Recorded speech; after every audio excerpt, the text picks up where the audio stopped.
ताज़ा खबरों के लिए देखते रहिए खुलासा टाइम्स न्यूज़।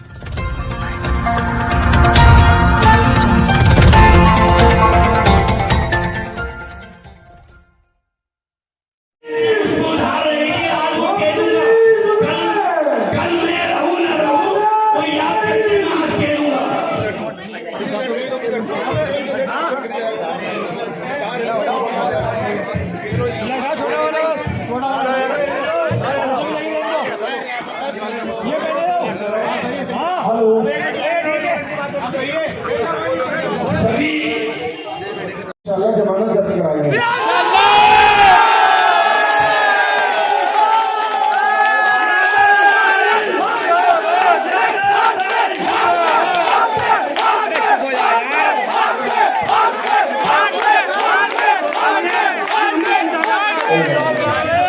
देखो, ये हिंदुस्तान किसी के बाप की जागीर नहीं है।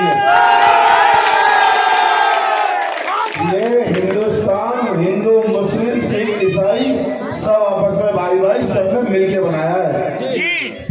आप लोगों को पता है ना, हमारे बीच में छोटा रिचार्ज घूम रहा है और उसके लोग भी घूम रहे हैं झूठा प्रचार करते हुए। एक तो वो है और एक मोदी जी है जो दिल की बात करते हैं, मन की बात करते हैं और हिंदुस्तान की बात नहीं करते। ये भी है ना। और एक मैं जिनका सिपाही हूं ना, वो है राहुल गांधी। उन्होंने, उनके बड़ों ने इस देश के लिए अपनी जान दी। उनकी दादी के 34 गोलियां मारी गई थी। उन्होंने इस देश को बनाने के लिए अपने खून का एक कतरा दिया। उनके पिताजी इस देश में हिंदू मुस्लिम भाईचारे को बनाने के लिए बम से उड़ा दिया गया उनको।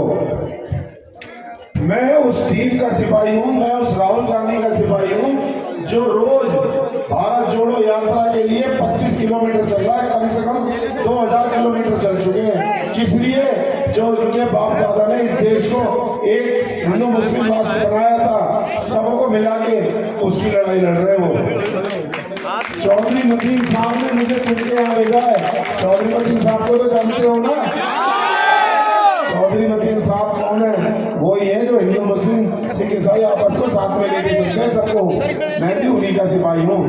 ये तो हुई इन लोगों की और हमारी बात। अभी हमारे बीच में जो फर्जीवाल घूम रहे हैं, खूब वादे कर रहे हैं, बिजली फ्री, पानी फ्री। मिल रही है बिजली फ्री? क्या झूठ बोल रहे हो? क्लियर झूठ बोल रहे हो तुम लोग। 200 यूनिट दे रहा हूँ मैं। कमर्शियल मीटर का बिल कितना आ रहा है?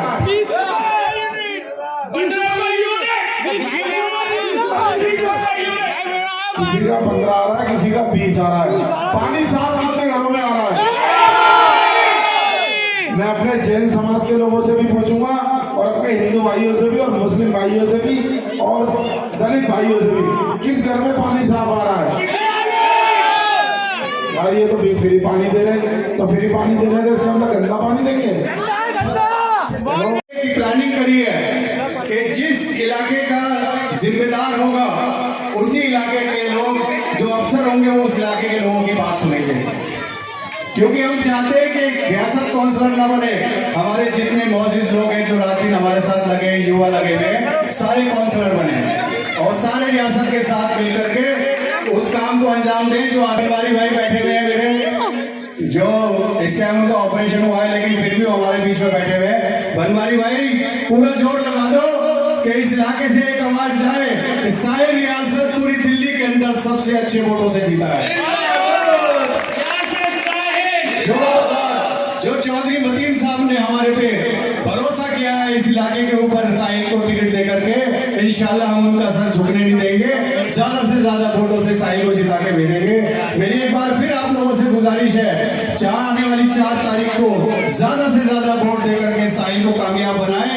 और अगर ये कोई गलती करेगा, हम सब बड़े इसके साथ हैं, इसका कान पकड़ के अपना काम कराएंगे इंशाल्लाह।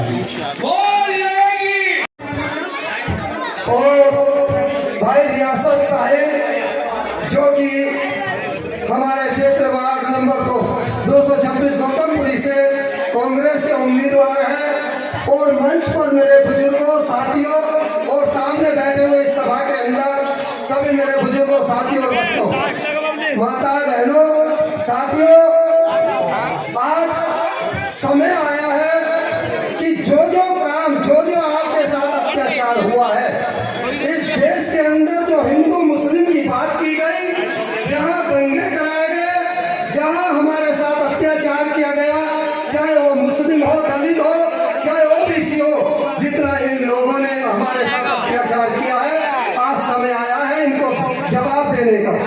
मेरी आप लोगों से विनती है कि आने वाली 4 तारीख को जो उम्मीदवार खड़े हैं, आप सभी को अपने रिश्तेदार साथियों को कहना है कि कांग्रेस के उम्मीदवारों को भारी से भारी, ज्यादा से ज्यादा वोट देना।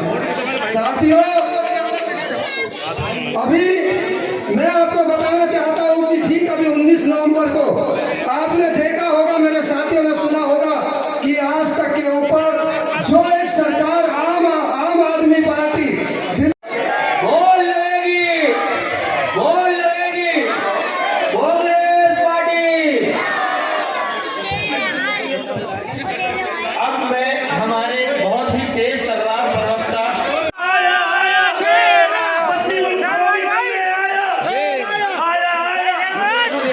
सदर साहब मैं इजाजत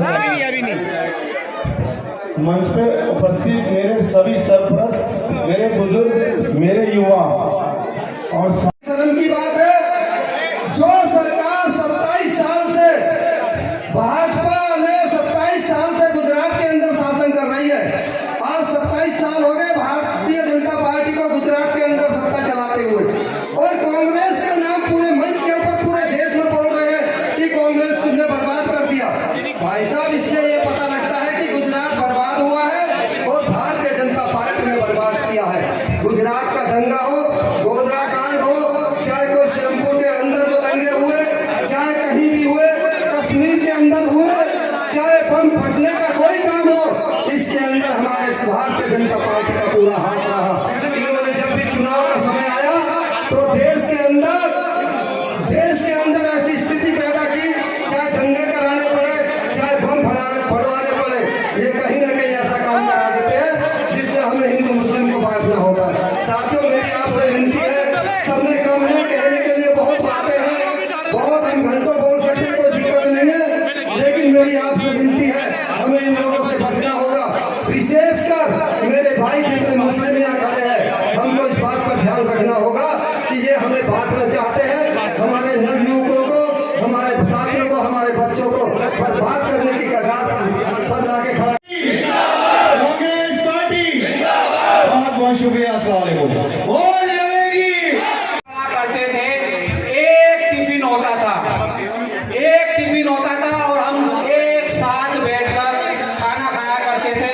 और साथ इसमें से आप लोग भी ऐसे होंगे जिनके कई ऐसे दोस्त थे जिनमें कोई भेदभाव या कोई मनमुटाव नहीं था। के बीच में कुछ ही सालों के बीच में ऐसा क्या हुआ कि हमारे हिंदू मुसलमान भाइयों में ये ऐसी नफरत कैसी हो गई, और ये किस लिए